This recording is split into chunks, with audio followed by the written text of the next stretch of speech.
recording. So today, Addie, I believe, is absent. Anna is here. Elena is absent. Fuang is absent.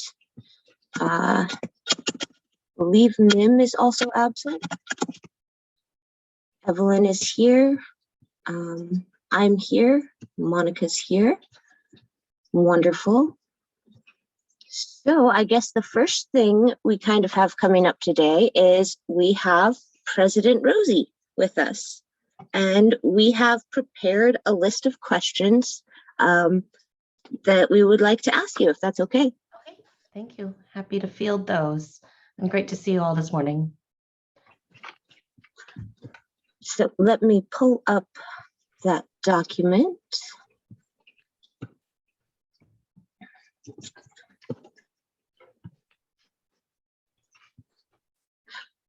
So Anna, would you like to ask your question since you're here?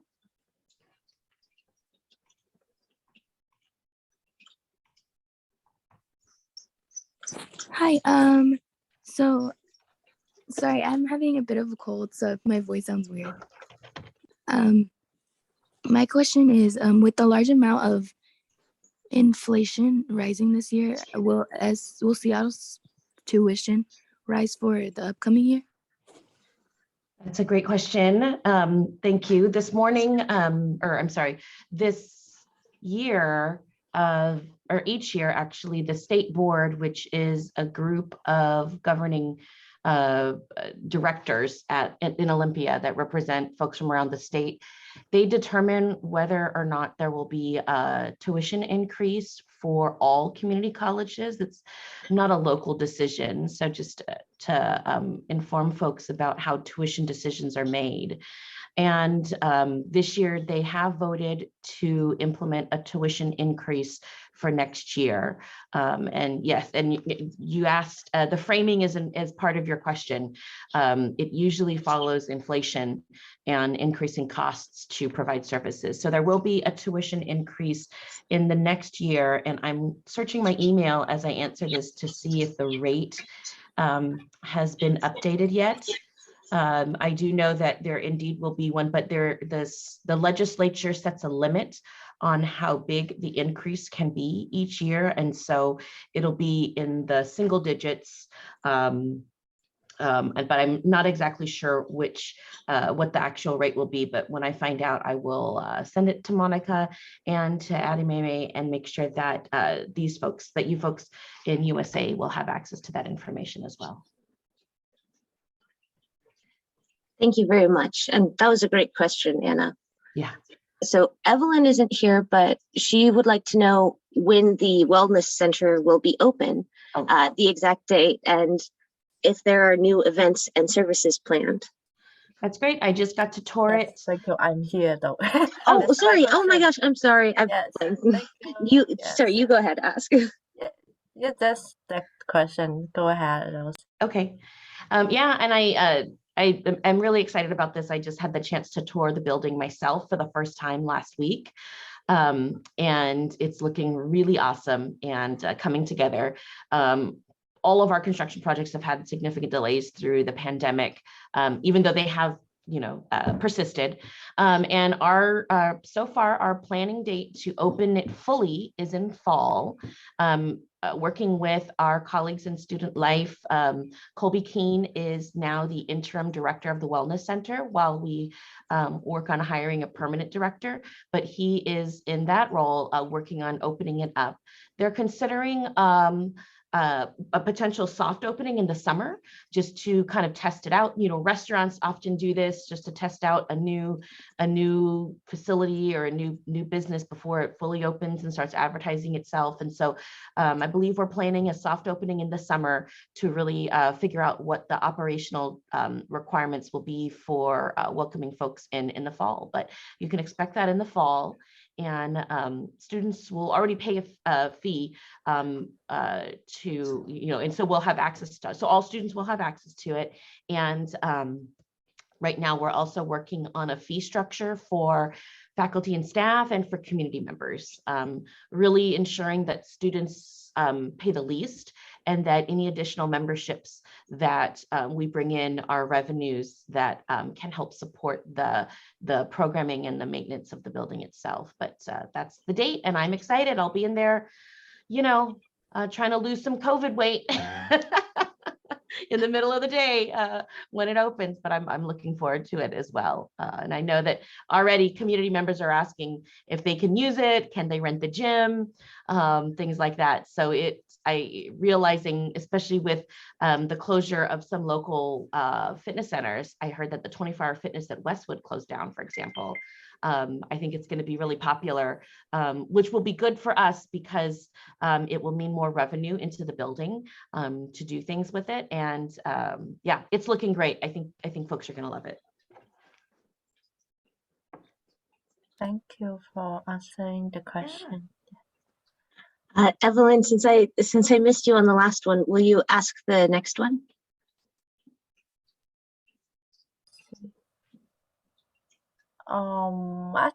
Actually, wait.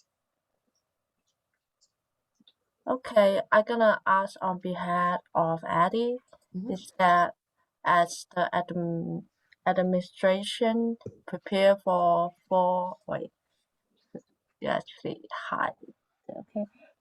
for the fourth quarter, what aspect of style will stay the same and what will definitely be changing? Also a great question.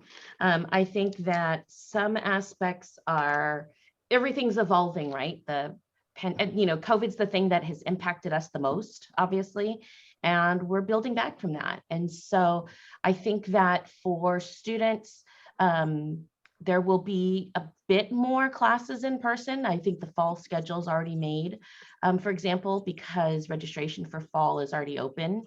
And so there's a bit more in person, not as much as I would have hoped, but we've also been negotiating that with faculty and addressing their concerns and needs as well.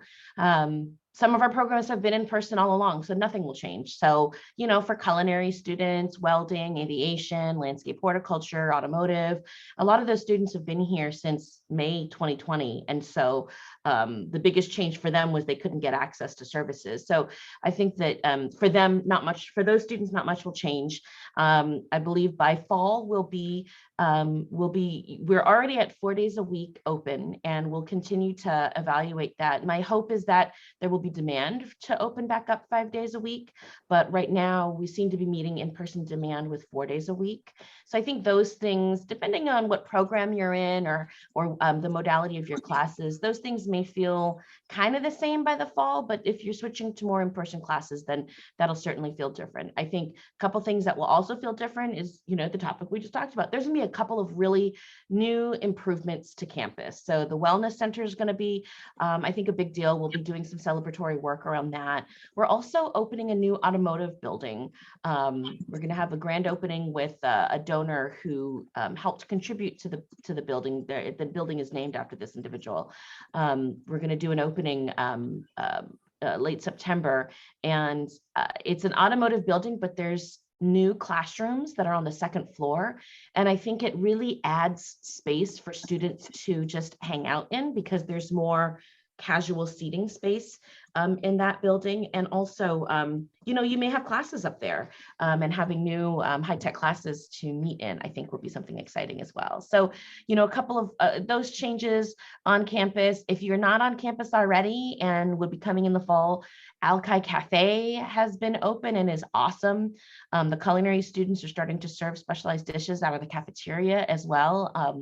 Wednesdays and Thursdays. And I think our goal is to have our cafeteria fully opened back up by then as well. So I think while the amount of classes may only increase a little bit, I think a lot of the services and activities and the other things on campus will be stronger at that point. We'll be more open at that point. I think that's a good question, Anna. I saw that in the chat. I think there's some things that we're going to be needing to confirm, because it's a lot of different areas, confirming all the information of things that people can expect in the fall. And so we'd be putting together some communication to students once we have a sense of, once we can say, you know, these are things that you can look forward to in fall quarter. But that's a great suggestion to, as a way to communicate. I'm thinking it's a good way to communicate with students now in the spring about what to expect in the fall. Awesome. That does sound exciting. I've always meant to go try the is it called the Alkali Cafe? Alki. Alki, yeah. It sounds really good, but I've never been able to make it over there. Yeah, they do bubble tea and espressos. And yeah, bubble tea was one of my like requests when we were going to reopen a coffee shop. I said, you know, considering who our student population is and the popularity of bubble tea in general, that'd be a really fun thing. And they took me seriously and did it. They actually hired a couple students who were, even though the cafe manager that we initially hired, he was really experienced as running traditional coffee and tea cafes. He hired on a couple of students who really were boba aficionados. So they actually taught him a lot about making bubble tea. So now that's a feature on campus. So yeah, I go there for coffees or boba in the morning, and then they've got grab and go lunches like Starbucks does, sandwiches and salads and whatnot. But yeah, it's been great to have. It's been great just to see people hanging out in there again. That's amazing. And I love bubble tea too. And I think that was a really smart idea to bring that in and add it into the mix. I'm excited. So this question is from Addie. When will classes become consistently in person? I think that is the $1 million question. I know, right? And part of it is, you know, especially for those that are either running START students or closer to the high school experience, where you've seen the K-12 system just come back to in-person. What we're learning as a college, you know, and we've got a range of ages and backgrounds here. Our average age is 31, which means that we have plenty of students that are, it almost mathematically means that we've got as many students over the age of 31 as we do under the age of 31. And that's quite a range. And so one of the things that we've learned through the pandemic is that there are different groups of students who've been really attracted to the online offerings. And we know that as a college, we weren't doing enough online e-learning opportunities before the pandemic. We were really behind the other colleges in the district, and we were really behind the other colleges in the state around how much we offered. And so the pandemic's given us a chance to learn how to do it well, and also what students really want. And so I think we'll continue to have a mix of in-person and online. I want to get us to the point, and I don't know what the right proportion is. For example, Bellevue College, who had a really strong online e-learning portfolio of classes before the pandemic, they're saying they want to get back to that. And their proportion was about 75% in person, 25% online. And so for us, I think that South's really working to figure out what the right proportion is. We know that a lot of our students that are local and or that are like in the neighborhoods, and students in particular classes really prefer online. So I mean, really prefer in person. So like our STEM, our science classes, like those, it's sure we figured out how to send home chemistry labs, but of course it's better and probably safer to do chemistry labs in a lab with your instructor present, for example. So I think a lot of it is I think the short answer to this question is it depends, which is unsatisfying, but the reason why is because we're really trying to learn and be really specific about how we develop more online and how we bring back more in person. So one of the things that we've been hearing at the moment from faculty and from deans is that students express an interest in doing more in person, but you know, on surveys and things like that and anecdotally, but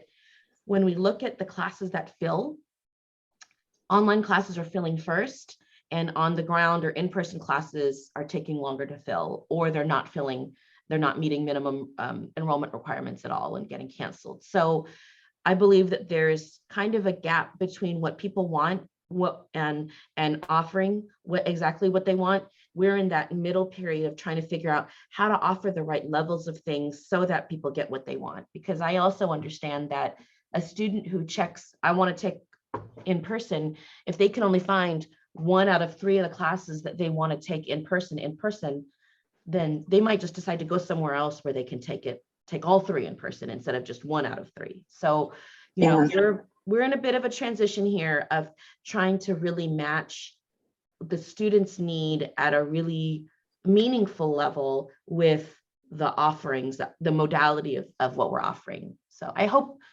Yeah, no, that was great. Yeah. I'm also one of those slightly older students. I'm 28 and I love being able to do online classes. It's just helped me so much. But I also know from talking to other students and my other officers that sometimes they really feel like they need that in-person environment to be able to learn to the best of their ability. Yeah. So I appreciate that you're searching for a balance between the two. And that actually means that I can delete this last question because you just answered it already. So the next one from Addie, and we have a few, so we can kind of just, Addie asks, what resources are accessible to students who are currently online? All of our student services are still accessible to students online. So that's advising, that's financial aid, enrollment services, even TRIO tutoring is online. And actually, we had a really strong online tutoring offering before the pandemic. And so that's just become strengthened. So all of those same services are online. I think counselors, I'm not sure that there's counselors for personal counseling or crisis counseling. I don't think that they're seeing students online. I think that's still, for them, that's a modality where they prefer to support students in person. I can actually add info on that one in particular because I have met with a counselor recently and we just did a phone call kind of counseling thing. So it was remote. Oh, perfect. Okay, good. Yeah. Good. Yeah. And, you know, and counselors work with folks for a number of different reasons. I'm glad to hear that. Oh, that's right. They weren't doing Zoom, but they were doing phone or in person, I think is what so I think that all of those will continue to be accessible to students at a distance.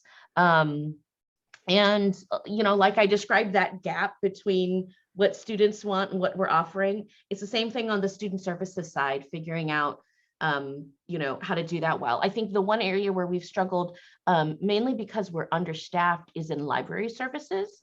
We haven't been able to keep pace with what North and Central and others are providing in terms of remote library services, but that's really been due to low staffing. So we're trying to staff up, do more hires in the libraries so that we can do better kind of hybrid services where there's in-person services as well as more remote services. So we continue to work on that as well, but that's one that I think we've not been as strong at in the past. And I know that Student Life's doing, I mean, you all are doing a lot to try to do online programming, but also, you know, try to do more in-person things as well. I mean, it was really fun to attend the Pramila Jayapal visit with you all, and Anna did a fantastic job for setting that up, and all the students did a great job with questions and engagement. I know that her office is really impressed by their visit with us. So, you know, I think we're trying to do all. We're trying to do remote availability and meaningful in-person engagement too, because we've got students in all of the modes. Yes, I actually do have a further question about the online or in-person class. Actually, me personally, I want to take an in-person class of psychology, but later on, probably our class probably have like 20% to sign up, but later they switch it to online because our teacher is not feeling good. I guess there's some health concern there. Yeah. I totally understand, but how our school law to defend for our student right, I guess. Probably you're saying that we're gonna keep the balance, but there's our faculty right and our student right. Maybe is there a better option that restrict other available staff to hold in-person class. Like Yeah. Oh, Evelyn, that's such a, and I'm sorry that happened for you. yes, it's fine, And but it's yeah, still going well, the online yeah, class, okay. I guess.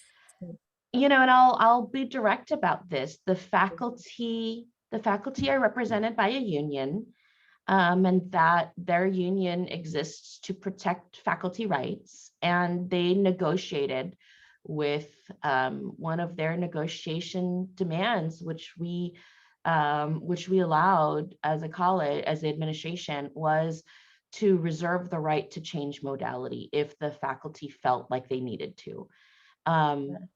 We totally understand that it changes, it doesn't meet necessarily the choice that the student made when they enrolled. And I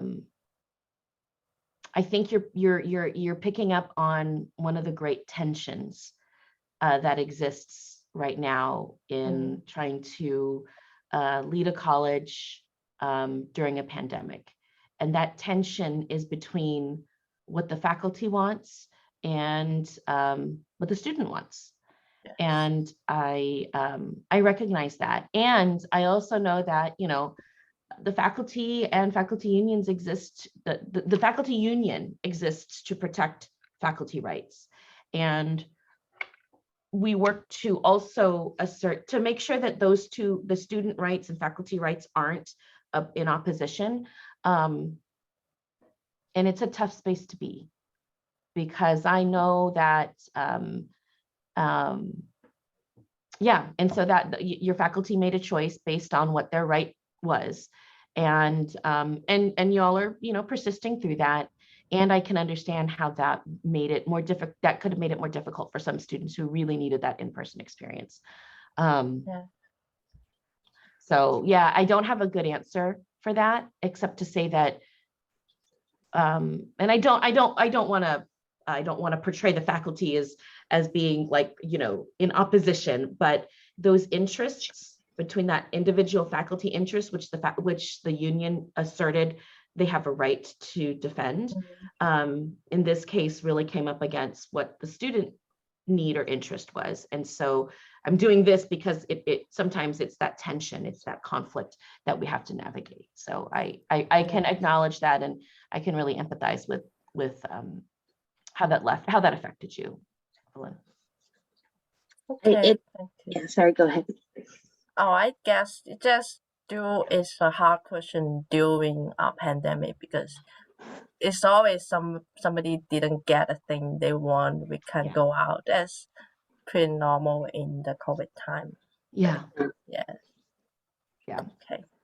It's a delicate ecosystem, and students obviously are like one of the main focuses, because we should be, you know, students are the lifeblood of a campus, but also you want to take care of your faculty and your teachers. You want to treat them well, because if you treat them well, then you get better faculty, which then helps the students more. And it's just, it's all about that compromise, isn't it? You're right, Rose. I mean, it absolutely is an ecosystem. That's a word that I use to describe what we're trying to do a lot of times, is that you can't just address one thing and it not affect all the other things. You know, everything is so interconnected, and that's where our strengths are too in good times. And, you know, in the case, in the situation that Evelyn presents us, it also represents, you know, where, yeah, a tension too. It can represent tension, but you're right. It is a delicate balance. And I think the important thing for me is to always be listening to what our students say and do surveying, so that when we have these leadership type discussions around negotiations, we have that also front of mind, and try to negotiate with that in mind, as well as trying to find ways to keep our faculty safe and secure in the work that we're asking them to do. So yeah.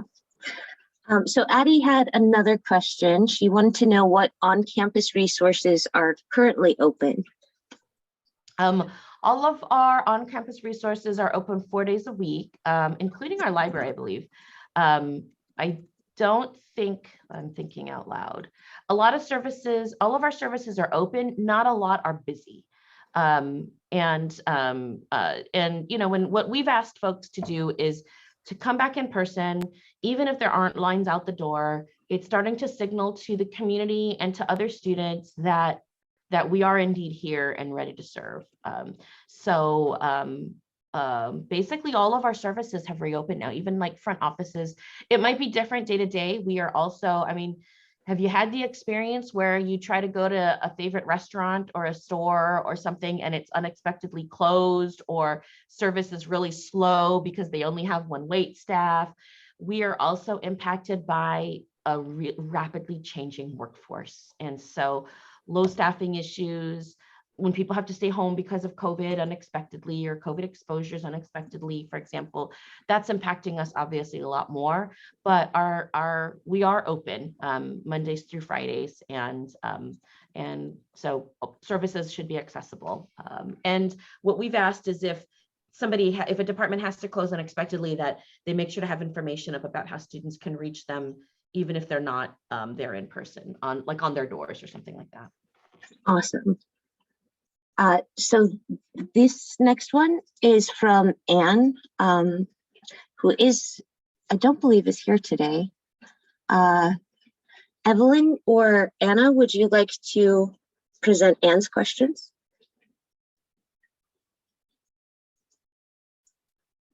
Actually, I'm not going to make Anna talk because she has a cold. That's but right. Evelyn, I can read it. I see it. Okay.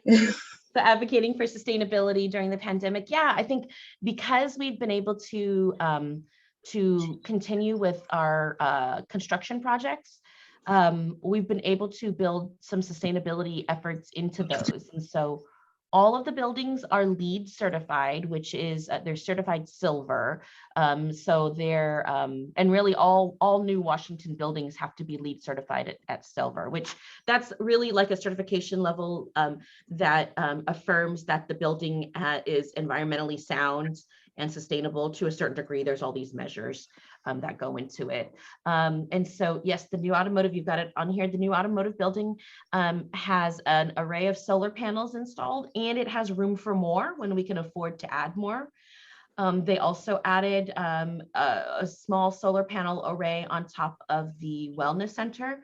And also it has room to add more when some of our other roofs on older buildings aren't, they're not ready to have solar panels installed, but the panels on the new buildings contribute to reducing the carbon footprint of the college overall, not just that building. So the exciting thing that I learned is that automotive building, even though it's got a lot of high energy consumption equipment, it's got like the big lifts, it's got you know, they use really high powered tools and things like that.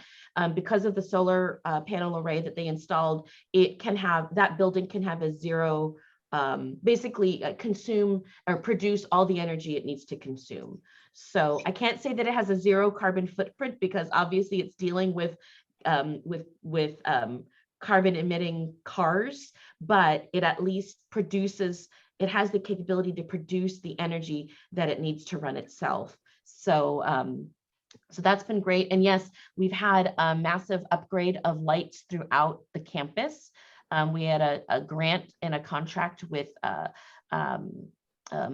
company's called McKinstry, and we've installed motion sensitive lights in many different spaces. And we did a major LED light bulb replacement. And, you know, when you think about replacing LED light bulbs in your home, those are pretty relative, like LEDs cost more, but still, I mean, how many light bulbs do you really have? It's not going to cost, you know, you kind of replace them one by one as the old style light bulb goes out. And so you're spending, you know, several bucks at a time.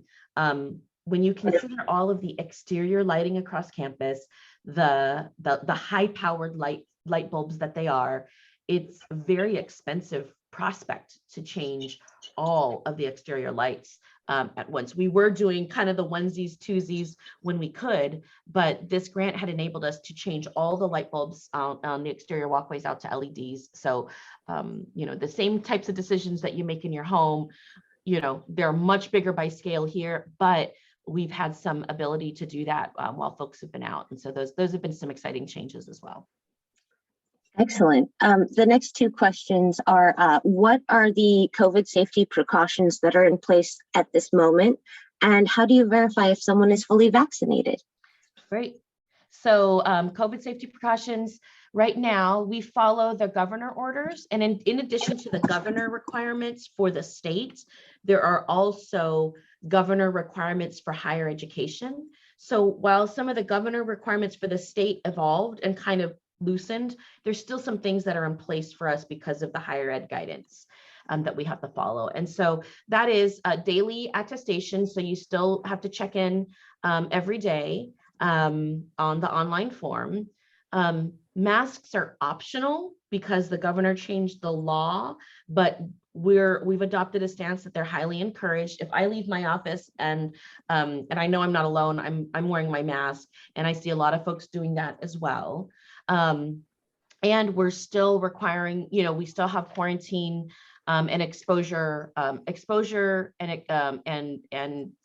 positive COVID case quarantining in place. And so when folks report that they're either COVID exposed or COVID positive, we have folks that advise them and notify their supervisor if they're an employee of what they need to do. And in most cases, it's a 5-day quarantine period to either get past the exposure risk or to get past the symptomatic risk. And so those are still in place. We're still doing contact tracing, even though a lot of places have stopped doing contact tracing. The higher ed space is still required to do contact tracing. And do you have any way to verify if someone is fully vaccinated? Do you have people like send in pictures of their vaccination cards, or is it like a on faith basis? It depends on, so if you are an employee or a student employee, you have to verify to HR by showing your vax card on camera. And and so we have to verify for employees. The governor's guidance for a vaccinated college does not require that we verify all non-employee students, but what is required is that all students have to attest. So it essentially is on a student's honor to be honest when they fill out that form saying I'm vaccinated. These are the dates I was vaccinated, or when they say that they're claiming an exemption for medical or religious reasons. But we also, because it was negotiated by the faculty union, we did run a vaccination random audit and randomly selected 5% of the student population to see if there was, to ask that students do the same thing, come on camera and verify. It's like when you go to the airport and you go through TSA and then you get randomly selected for spot checking. Although we weren't stopping people in the halls or anything like that, but we did 5% of all on-campus students, and we found no cases of fraudulent reporting. We had about 45% of students respond and follow through with their verification. So we found no cases of fraudulent. Yeah, so it was a good sort of demonstration project to show we really don't have the capacity to verify every student, because it's, as see my note earlier about low staffing issues. Yes. But this random audit was a way for us to sample the population and test and test that out, and it was really promising. So, and we have no reason to think that we have to assume that folks are going to be honest. We're not necessarily in a prerogative of assuming everybody's lying and making everybody prove that they're not lying. But we know that folks care about learning and being in a healthy place. And so that was our underlying assumption, and the random audit process, proved that out for us. Yeah, and I think overall, as just like a geographical area, Seattle in general has been really great about getting vaccinated, wanting to get vaccinated, and doing the right thing overall. It's part of the culture here. We're with that, so that makes sense. Yeah. Our high vaccination rates in King County really help us. Yes. So Anne has a couple more questions. What resources are available for transferring to a 4-year, and what resources are there at South Seattle College for students to continue to complete their associates? That's great. If you're a transfer student, I really encourage folks. We have our TRIO Student Success Services program, and that program is funded really to help students transfer on to a four-year college. They do some college visits and things like that. I think it's all virtual these days, but they also offer supports for students that are preparing for their transfer degrees. There's also your advisors, really working with your advisor to keep up with your educational plan towards graduation. And in some of our programs, like in the sciences, the Ready Set Transfer program that the faculty run really supports students, especially heading into STEM programs. And so a number of our STEM faculty, that's math and science and engineering, and others are there also to support students through that process as well. And so the Anna Peasy Center is also a place where any students, I mean, it's focused on Asian American and Pacific Islander students, but it's really a place where any students can get some support. There's a couple of Anna Peasy advisors in there that help students. And so there's a number of different things that are available. I mentioned tutoring earlier as well. If folks haven't checked out tutoring, there really is tutoring for anything in there. And if it doesn't exist, they find someone who can tutor. So a culinary student can go in there and ask about tutoring, and they'll work. If there isn't already a culinary tutor or something, they'll work with faculty and others to figure out how to get some help for that student. And it's all free. So all of these support programs are free to students to engage in. And I think that would be a similar answer for number 8. What resources are there for students to continue to complete their associates? You know, some of those programs that are helping students to transfer are by nature helping students to complete their associates here so that they can graduate. Awesome. I actually have a question. Oh yeah. Which is about the ESL program. I know that our South don't have the ESL anymore, and they all moved to the Central, right? Oh, okay. No, South still has ESL classes. I think what you might be referring to, Evelyn, is the intensive English for international students. Yes. Yeah, and that is, yes. So that program it was a really small program before, and the colleges decided to centralize them. And so they're being taught out of Central. It's a challenge for us because a lot of times the intensive English learner will stay wherever they learn their English. And so it was a challenge for us to agree to centralize, but the cost of running 3 separate intensive English programs was really hurting us. And with the international population declining as much as it had even before COVID, it was on the international population was on the decline. We just were not able to afford to offer it anymore. There are general ESL classes for domestic populations, but yeah, the intensive English program itself is primarily offered at Central. The hope is that as demand increases, as more students come and need it, we can expand again to have it at South and at North. But for the time being, we couldn't afford to run it in 3 different places, and we had to focus on running one excellent program with the students that we do have. Yes, another question about ESL is that I heard that they have changed somewhat. They have like 3 level. I guess it used to have 5 level, and now it changed to 3 level. I guess the class setting is different as well. And I wonder, do you familiar with that? And how do you think such an improvement can help to support the non-English speaker? Yeah, I don't know details. I think our VP of Instruction, Sayumi Irie, would be better equipped to answer some of those specifics. But I also know that our faculty are always trying to figure out how to improve our course offerings so that they better help students progress. Sometimes when there's 5 levels, it just takes so much longer to get to college level. And so as their approaches evolve, they're looking at how to make it a more supportive and a program for students, but also to help students reach their goals better and ensure that they're developing the English skills along the way. Excuse me. All right, we're running a little low on time, so I'm going to do two more of the questions. That's number 13 from Anne. Are there plans to expand the tutoring center? Oh, interesting.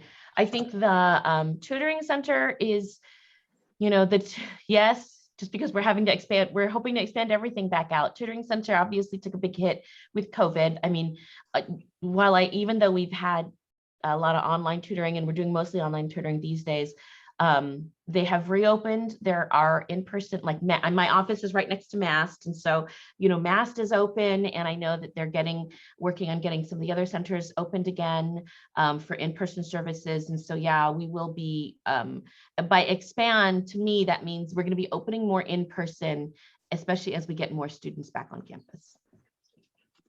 Wonderful. We'll also be relocating them. We're going to try to locate all tutoring on the second floor of the library. And so there's going to be some moves happening next year to better situate the different tutoring opportunities together. So it's kind of easier to navigate for students as well. And the last question is from Addie again. What would you like to see more of on campus? Is there anything you feel that we, the United Students Association, should advocate for that we're not currently doing? I don't know that I would ask you to do more, because it is just so hard, to do what we're already signed up to do in this environment. And so I don't think I could ask you to do more, because you're students first. You're working, many of you may be working beyond this job as well. And, but you also have this major part-time job, which represents students. And so those are big asks to begin with. So I wouldn't say that there are things that I think that you should be doing that you're not already, because I really support the things that you want to be focusing on, because you're the experts about what students need, not me. I think that we all could be doing more to figure out, how do we as a college, which hasn't been configured to really support mental health and social well-being in a pandemic, we're not built to provide a lot of the personal and mental health supports that students really need. And I think that we continue to have to evolve to figure out how to do that on really limited budgets from the state, things like that. But I would say that really, I would just urge you to continue to talk to us and encourage us, but also when you find things that meet needs that students have, and you find ways that work, help us find ways to make those things permanent. So a great example to me was the food pantry. I think we understood that food insecurity was a growing concern. I don't even think we knew to name it food insecurity at the time that student leaders really recognized it and sought to solve the problem. And there are times where we really leaned into what students knew students needed, and continue to really support that and applaud that, and also want to find ways to sustain that on a permanent basis. And so I'm not going to ask y'all to do more, because you're already doing the most. And I'll just continue to try to make sure we're listening to you and following your lead on things that students need the most on. So please know that we are open. I am open to hearing what you think we need to be focusing on, and really value partnering with the USA and leadership around building those into our system moving forward. Wow, thank you so much. That was amazing. I know it was kind of like we were grilling you for the hour, but thank you. We really appreciate you coming and sharing these answers with us and talking with us, because we want to, I think everybody here wants to do what's best for all of the students and staff and faculty itself. We want to come together and make this as successful and as helpful of a resource as it can be. So thank you. Absolutely. Well, thank you for having me. I know it's a gift of your time to spend it grilling me, and I don't mind one bit. It's some of the only time I get to interact with students anymore, because I'm up here now. I don't get to do more day-to-day stuff. So I love it. We love having you. All right. You're free to stick around if you want to see the rest of the meeting. If you have to go, we understand that too. Yeah, I'm gonna head over and prepare for another meeting. One after All right. another. Thank you so Thank much. you all. And if there are any follow-up questions, let Monica know. Addie, May, and Monica know how to reach me, and I'm happy to follow up. I will get that tuition rate to Monica once we know what it is. Wonderful. Okay. Thanks, everybody. Thank you so much. Thanks, Rosie. All Have a right. good one. You as well. Take care. That was great. All right. So on to other business, I think. Great job, everyone. Those were really informative questions. One thing what we have done in the past, because there were so many, and you made that comment, Rose, about it felt like grilling. Sometimes we try to email those questions to the guest speaker ahead of time, just so that they don't feel so much under pressure like that, but I think these were pretty standard questions. But that's just something to consider for another time, that if the questions are prepared a couple days in advance, then we send over some to the guest speakers, so then they can get an idea of what the tone of the meeting will be like. But great job preparing everything. Do you feel like you got your answers that you needed, or was there anything missing? I only really had one question and she answered it pretty early on, but I'm hoping that we got satisfactory answers for, say, Evelyn and Addie and Anne. We'll just have to get back to them with the recording and see if they're satisfied or not. What did you think, Evelyn? Yeah, actually, I think you, like Rose, you do a great job of leading all that. And yes, I think I got more than I wanted. Like, it's so many specific questions that we list last time, and then we have time to ask them, which is good. Yeah. Oh, thank you for letting me know in the chat that the ones in red were ones that had already been Yes. asked and answered, because I didn't, yeah, thank you. Yes, actually, I should let you know earlier because you didn't attend that meeting. Okay. So I guess up next, we're looking at specific issues. So the first one on the list who's here right now is you, Evelyn. Do you have anything you want to talk about or bring up today? Not for now. Can you give me a second and then I'm back? Actually, we do. I want to ask Monica about our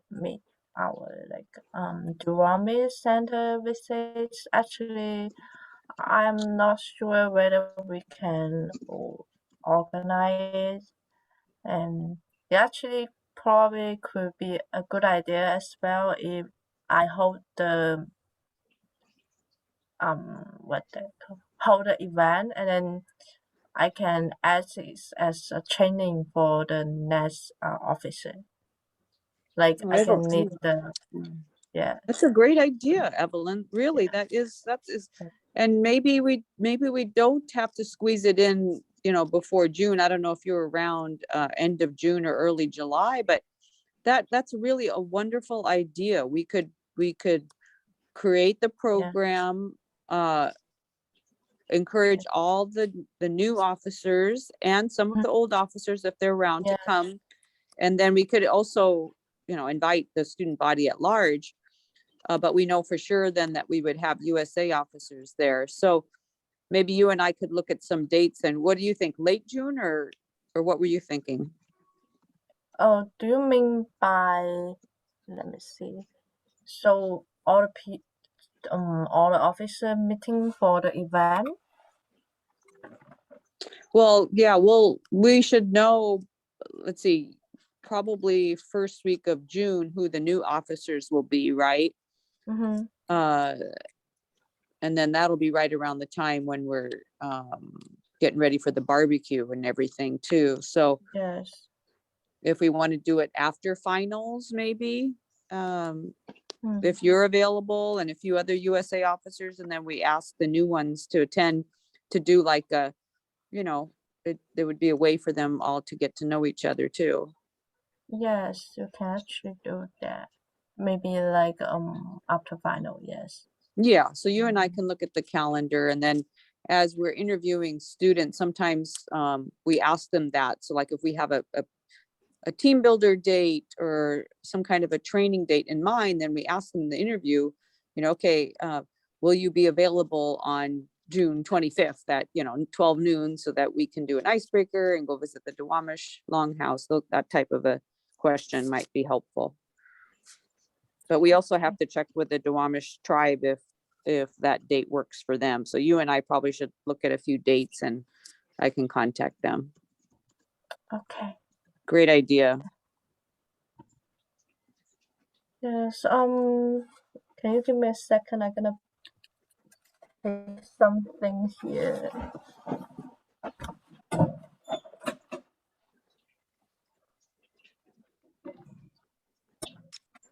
Like earlier, I do talk about there's some article like this.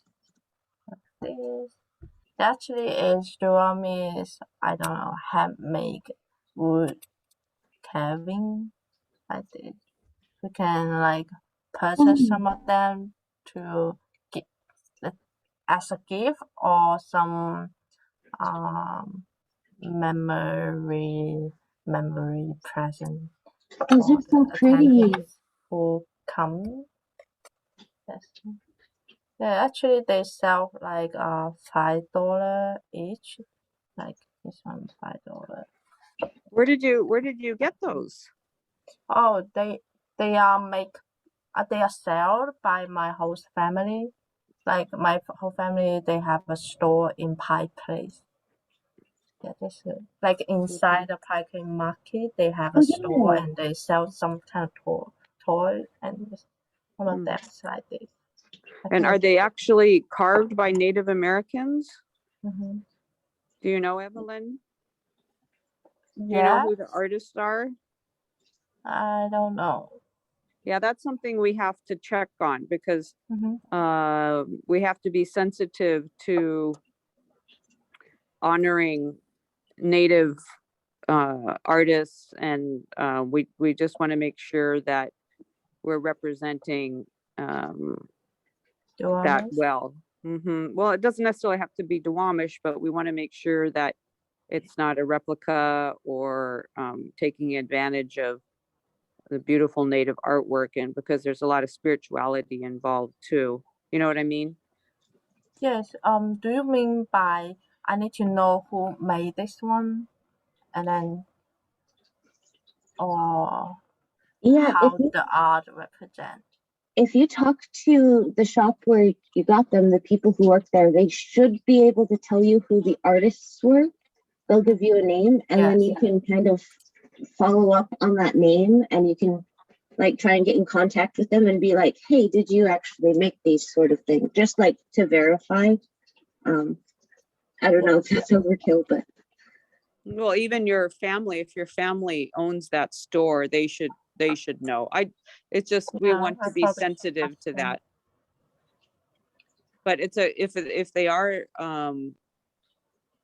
Native made, that sounds like it would be a great gift to provide, especially during that visit. Yes. We just want to verify that. Yes. And actually, I can also invite some students to attend in our history class, because we don't know talk a lot about Native Americans. Mm-hmm. Yes. And the history. Duwamish Longhouse actually has a gift shop there too.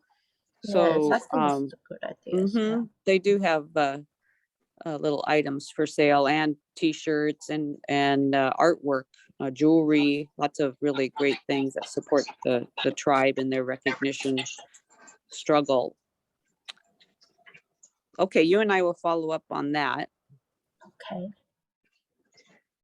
Next up on the agenda, I was hoping that I could share briefly with you guys the proposed revised budget for SNA. So we got cut down to, our budget is $62,327.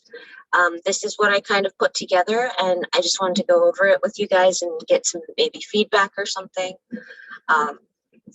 So the places where I made the most cuts were in the hours per week column, and I just decreased them by like 1 each. So instead of 8 hours of training per week for pre-fall training, it's 7 hours per week. And instead of like 13 hours working each week, we've budgeted for 12 hours working each week. And I think that will probably be fine, because I don't know about the rest of you, but most of the time I don't get close to even working 13 hours a week as it is. But if there are more hours needed, I think that we ought to be able to go back into the reserve amount, so we can still do what we want to do with this. It's just we have to present something that where the numbers all add up to this 62,327. So those are cut down just a little bit. There's my mouse pad is being weird. There's this percentage that was taken. I actually was able to increase the amounts for events, which was something that was kind of important to me on this one. For the retreat and USA Development Day, I was also able to increase that amount a little bit. Instead of like, I think it was $200 before, it's $350 now. And these are all about the same. As you can see, the marketing supplies got that random extra $18 because, you know, who knows. But I emailed this out to some of you, and I can definitely email it out to more. I was just wondering what you guys thought about this in general, if it's okay, or yeah.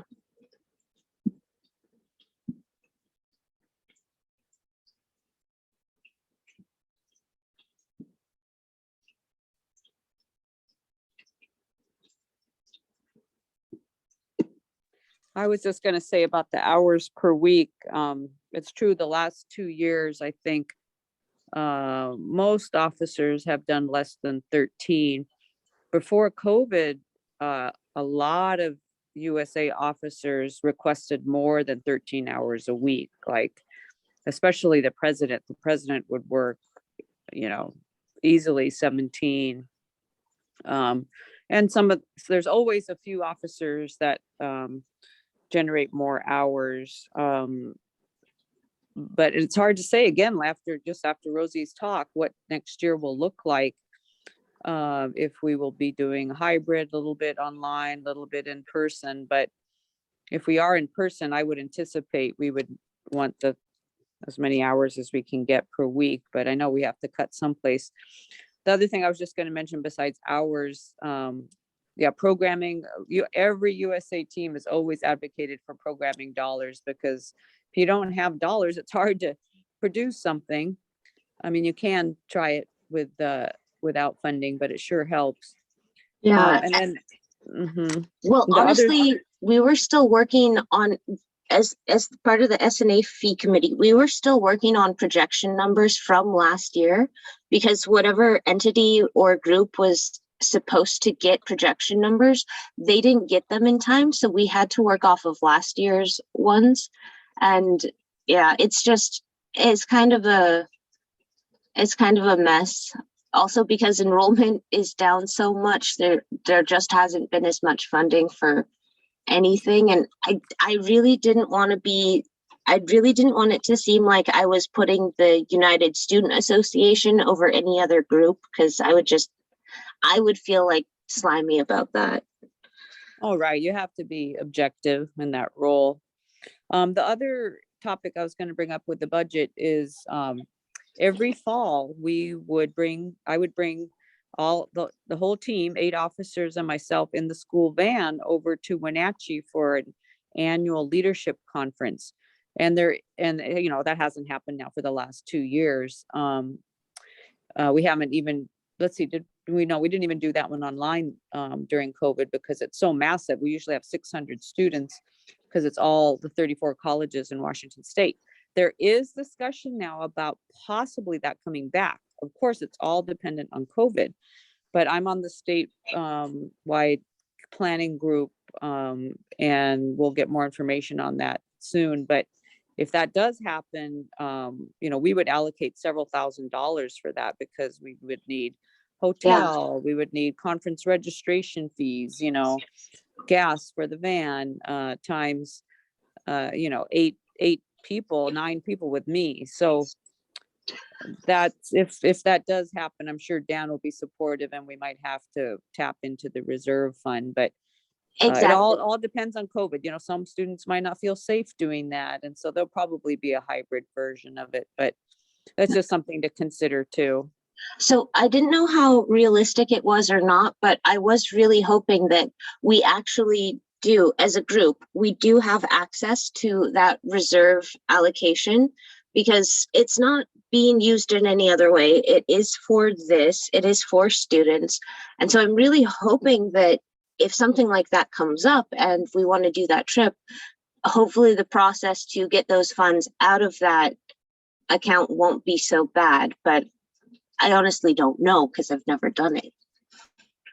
Yeah, in the past, when there was quite a flush amount there in that reserve account, there would always be a process where groups, any group for that matter, not just USA, any formal student group could request funding through that reserve, and there was a formal process. But we haven't done that in a long time. But Dan would know more. But it's interesting, because I'm sure a lot of the other colleges are dealing with the same issue, where enrollments dropped, SNA fees are dwindling, and yet, we still want to provide these conference or other leadership opportunities. So, but they're not, they're expensive. We do have to have funds in order to participate. So it's just something that, we'll discuss it as it gets closer. And if you can mention it to the SNA fee board, that might be good for next year's team to review. Yeah, as far as I know, the SNA fee board is concluded for the time being, but there will be the UT fee board and one other board I can't remember the name of right now. And it's all the same students for the most part. So I'll make sure to bring it up. Let's see, what else do we got? Anna, did you have anything that you wanted to bring up today?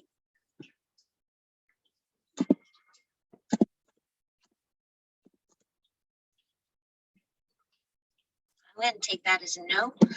Monica, did you have any action items you wanted to talk about today? Yeah, I have one in particular, a request that I got. Juneteenth is coming up. That's a historical celebration that goes back over 150 years, 100 years, I guess it is now, where African Americans who were enslaved did not know or had not received information about their freedom until much later, due to white supremacy and other crazy happenings. And so Juneteenth is celebrated as the official day when enslaved people really celebrated freedom. And so we usually do some type of a program. And Dr. Dan Johnson usually does a great historical presentation. Each year it's a little bit different. This year, what they plan to do, they want to do an in-person event at Georgetown campus on Sunday, June 19th from 1 to 4 p.m. So it's actually on June 19th. And it's open just to employees, students and staff and faculty, not to the community. But the focus is going to be on Father's Day. It's the same day as Father's Day. And the idea is to honor Black fathers and make this a family-oriented event. And they're going to have kind of similar to what we're having for the grad fair, barbecue, hot dogs, bouncy house types of activities. So very similar to the grad fair. But they were wondering if USA officers would like to be involved with something like the face painting or some other type of fun family oriented activity. And so I said I would ask the team, one, if anyone was interested in participating in that. And if you did it, you could get paid, even though June 9th is your last day of work. You know, we could, I could approve that on your timesheet. It's 3 hours, 1 to 4. Let's see. So if anyone's interested and if you're available on a Sunday, is that, is someone I available wonder or what is interested? the time of Sunday because I have work.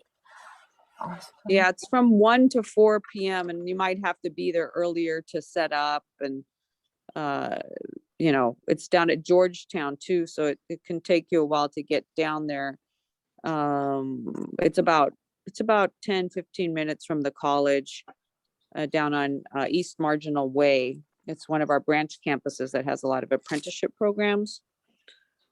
And I guess there's a lot of space there. And so that's maybe one of the reasons why they chose that campus. And I think it looks like it's a Seattle College's event. So it's not just South, it's Central and North as well. And Betsy Hasegawa and DeAndre Fisher are involved with it. So just right now, is there anyone that is available that day that would want to help out, or do you need to think about it? And should I ask other officers? I'm just trying to figure out my calendar stuff. Give me a second. Oh, this is on May 12 or June 12. What was the question, Evelyn? What was the date? Oh, Right. Sunday, June 19th. June 19th. Oh, it's the Father's Day. Okay. I think I am available for that. 1 to 4. I'm tentatively interested, but is it okay if I can't give a concrete answer on whether or not I can help or not right now? Sure. Yeah, what I can do is I can tell them, you know, you were interested in wanting to support, but you still need to check your calendars. And of course, you know, Addie isn't here, Fung isn't here, so they might be interested too. So Yeah. I'll tell them you're interested, but you still need to check your calendars. Probably we need to get back to them maybe early next week, I would imagine, so they can plan. And I also meant to bring this up earlier, but I am scheduled for work on June 9th and I won't be able to get out of it. So I will not be able to help in person with the barbecue, which I'm actually pretty sad about because it sounds like so much fun.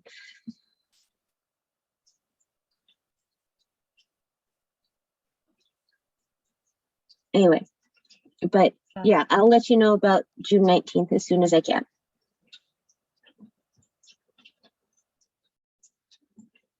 Okay, I got it, Rose. You can't attend on June 9th. We'll miss you. It's a bummer. I really wanted to. Right. I know. I was actually kind of hoping that I could, like, I don't know, help serve. I don't know. I like serving food to people. It's weird, but it's one of my favorite things. And Sure. Well, I know you had so much fun being in person at the Representative Jayapal event too. You said that was your highlight of the year. oh yes, oh my gosh, yes. Yeah, this one will be fun too. Well, I'll let them know that your USA is interested. We need to check our calendars to participate. They said also that they have funding for the event, so they'll provide if you decide to do the face painting activity, they'll provide all the materials and the supplies, so USA doesn't have to cover that cost. The grad fair, the barbecue, we don't have another meeting scheduled yet, but I'll let you know about that, so that you all can participate and bring more ideas to the table. I don't think there was anything else right now on my list. Oh, the interviews, I was hoping we could take maybe a 10-minute break after this meeting, and then Rose, Evelyn, and Fung could get back on, and we could review all the interview process and our timeline and everything. Yeah, 10 minutes would be amazing. I need to use the bathroom. Sorry. Yeah, we can leave the Zoom on and then just come back at 10:35 or something like that. Right before we go, is there any other USA business or anything someone wants to bring up? Yes. Hi everyone, I'm here. I haven't sent emails to students to like thank you and invite them to the Zoom meeting. That's why there's no student coming, right? Yes. Yeah, could someone send email to the candidate for me? To who? Fung, can we need to kind of take a 10-minute break to focus our brain after the long meeting with Rosie and then the USA. Can we meet in about 10 minutes and then kind of focus on the interviews? Would that be okay? Yeah, sure. Okay. right. Meeting adjourned for 10 minutes. See you soon. Yeah, and then we can stop the recording too.